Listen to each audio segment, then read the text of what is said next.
29 states and Washington, D.C. have legalized the use of medical marijuana. And on top of that, 9 states have legalized recreational pot. Even GOP former Speaker of the House John Boehner got in the game. Yes, the same John Boehner who once said he was unalterably opposed to legalize marijuana. But the question is, why is it illegal in the first place? Things might get a little hazy, but grab some Funyuns, we have the facts. The first recorded use of cannabis as a medicine was by Emperor Shen Nang of China in 2737 BC. He prescribed marijuana tea to treat gout, malaria, and hilariously, poor memory. What? On the home front, the first legalization on American soil involving cannabis was reportedly enacted in Jamestown, Virginia in 1619.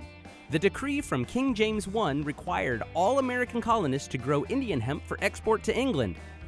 Drug runners! In 1862, Vanity Fair advertised marijuana-infused candy dubbed hashish candy as a treatment for nervousness and melancholy. Marijuana literally grew everywhere. But here is where the party stopped. Up to that point, hemp was mostly used for clothing and rope, and druggists in the US were versed in making some products using hemp.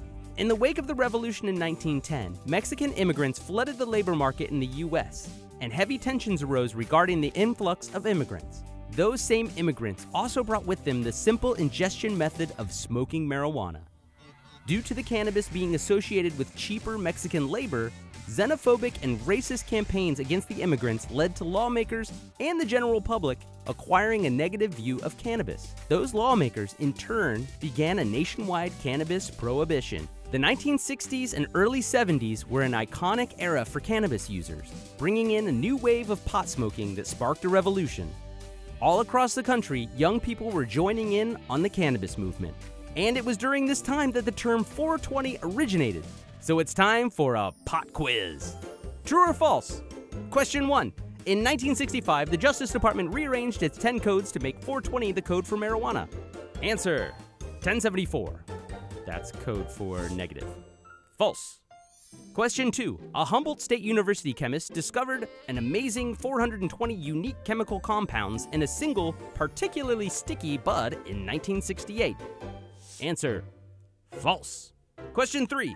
At a San Rafael High School in 1971, a group of pot smokers called the Waldos acquired a map to a wild marijuana patch. They decided to meet at 4:20 p.m. in front of their school and go on a safari in search of the THC-laden treasure. Answer: true. You got it. Nice. Good, huh? Good job. Yeah. Take pride in that. In 1970, President Richard Nixon passed the Controlled Substances Act, which federally outlawed marijuana. It classified cannabis as a Schedule I controlled substance and put it on the same tier of drugs as heroin and cocaine. Nixon planned to target heroin, which he associated with African Americans, and marijuana associated with hippies, to disrupt both groups who largely opposed him. With the federal government's stance on marijuana set, state governments were the only path to make any kind of change in marijuana policy. And that's exactly what happened. Early successes for those fighting for legalization came in the form of decriminalization for many states, starting with Oregon in 1973. Simply put, it was merely a violation. Say, man, you got a joint? No, not on me, man. It'd be a lot cooler if you did. In 2012, Colorado and Washington became the first 2 states to completely legalize marijuana. It's been an uphill battle for marijuana advocates, but so far the substance has been legalized for all use in 9 states and Washington, D.C. And at least 29 states allow marijuana for medical purposes, and 13 states have decriminalized but not legalized marijuana. And those states that have legalized marijuana hit $9.7 billion in sales in 2017, according to a top cannabis industry research firm, and a majority of Americans now support full legalization.